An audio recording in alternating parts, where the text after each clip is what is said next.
Hello, and thank you for tuning in YouTube. This is America's Real Change. I'm Tyler Ray, and today I'm going to be talking with Tom Holden. How you doing today, Tom? Oh, I'm doing great today. Still proud to be an American, despite some of the things going on today. All right, we're going to go ahead and jump in. The first episode we're doing is going to be called Obama's Propaganda. All right, let's go ahead and start. I'm going to ask you a couple questions. Try to keep them brief. We are on a time limit. Well, that's right on the money with propaganda. Okay, Tom, so for kids near the high school and college age that don't know a lot about what's going on, or their minds have been corrupted by kids telling them stuff and then them just directly believing it, what would you tell them in easier terms about what's going on with America and the economy and the presidency right now? Well, sure. What I'd most like to convey to young people is that you are right now being more or less indoctrinated by a profound amount of hype that was given to you now unbalanced, unchecked, and with not enough response or equal time to the other side in regards to the Obama administration and the president himself. What you've had happen here is they've taken a young, attractive, articulate man, one with great abilities, however with very little experience, practically no experience. He began running for president about 2 years after making it to the Senate. I don't think in history have had a president with such little political experience in the political sphere. However, he is a very gifted speaker. Now, what I would say to everyone is that you can't buy into this. The man is attractive. He is a gifted speaker. However, he is using his abilities for the wrong thing. The country that you came into, the country that we were born into, we have came to almost take it for granted. We have enjoyed an amount of prosperity in this country that is unparalleled to any other experience that you could have had in this world. And a lot of us have came to believe that it is something that it is forever. This is something that does not need to be protected, or something that will not change. Now, what you have to understand is that under this facade of an attractive man and the Obama administration, the Democratic Party, and there is an agenda that is a very, and you've heard this term tossed around a lot, but I want to stress that their agenda truly is remarkably, in the way that it appears, very similar to a socialist platform in terms of the policies and the directions they want to take this country. Now, for all of you listening, I want you to be very careful when you consider politics, and when you consider, you need to find both sides of the argument. If you listen to liberal points of view, that is fine. But if you're going to inject yourself in politics, you need to understand the conservative argument. Not only that, you need to understand where this administration, with unchecked power, with no with not enough Republican votes in the House or Senate to counter them, what direction they're going to take this country in, and what direction they have already laid the foundations and began to take this country in. Now, this is going to be a very negative direction. There is going, we are just going to see, and I know we're coming to the end of time, two things. We are going to see massive spending on their part. We have already seen it in the passing of the $1 trillion bill. In a time of a recession, under the Bush administration, we had a $1 trillion deficit. Obama is going to make that a $4 trillion deficit.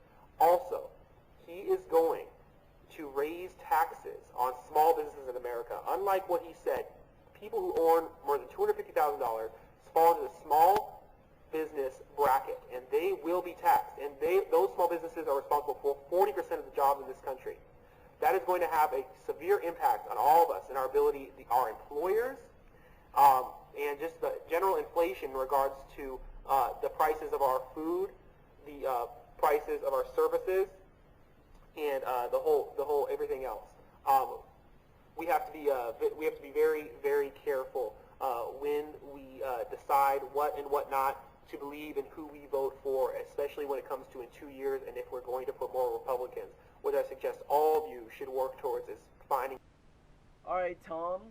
My next question: what, in your opinion, right now, is affecting America the most, for the worse? Sure. Well, America right now, we're living in a very pivotal times. There are various things that we should be extremely concerned about that are going to have a profound impact on our future and the prosperity of this country. I would list two of the most important issues as being in regards to foreign policy, the war on terrorism, which oddly enough the Obama administration has been reluctant and refuses to call it a war on terrorism, which it is. We are in a war on terrorism against terrorists. Make no doubt about it. Oh, there are people out there who are trying to attack this country again. It is by the grace of God and by people protecting this country that we have not had an attack. And thanks to Mr. Bush on part for the last 8 years that we did not have another attack. In regards to foreign policy, a huge issue. There are Muslim extremists out there, as we knew on 9/11 and multiple instances before that, bombings around the world and ones and attempted ones in the United States. There is a profound threat from abroad in relation to foreign policy, and I do not believe in fear mongering. I do not believe in overblowing any of these issues, but we are still engaged in a war with extremists, and more so than that, we are engaged in a struggle to help transform the Middle East, and this is a just struggle. Let me remind you, to help transform the Middle East into a place that is more moderate. Not only is this crucial to put us in a better position in this country to be more secure and not have to deal with the threat of terrorism, but it's also better for people in that region. People in that region and people in general, they strive, unless of course they're profiting off of these types of governments, they strive for a more moderate lifestyle. They don't want to live in fear. They don't want the government taking them to prison unjustly and abusing their rights, as is what occurs in the Middle East. And what happens when that occurs is people get very frustrated in that area. The governments are very afraid in the Middle East that with all this frustration that occurs from them abusing their people's rights and abusing their people, that this could lead to revolution. Now, what they do to counter the threat of revolution, and this is in regards to countries in the Middle East, Muslim states, what they do to help confront the threat of revolution is they use scapegoating, a tool that has been used throughout centuries in order to help those in power to be less in a position that is under threat by the people they rule over. And what they do is they scapegoat hatred. They scapegoat hatred against the Jews and against Israel. They fuel religious animosity against the Jews and against Israel. They do this through a multitude of steps.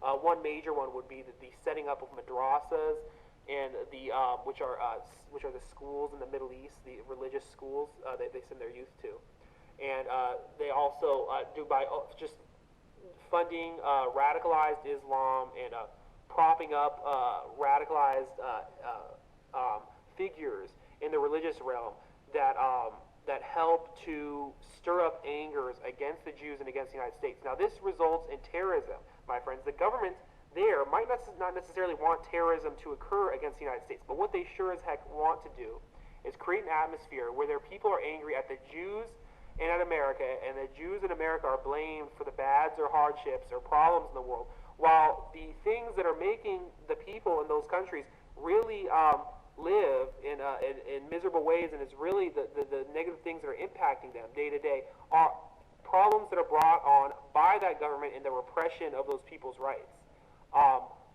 This is exactly what we're seeing. It is the root cause of terrorism is often misunderstood and is often placed on the wrong thing. What the true root cause of terrorism is the scapegoating of hate and religious radicalism against the Jews, against Israel, and against the United States and the Western powers.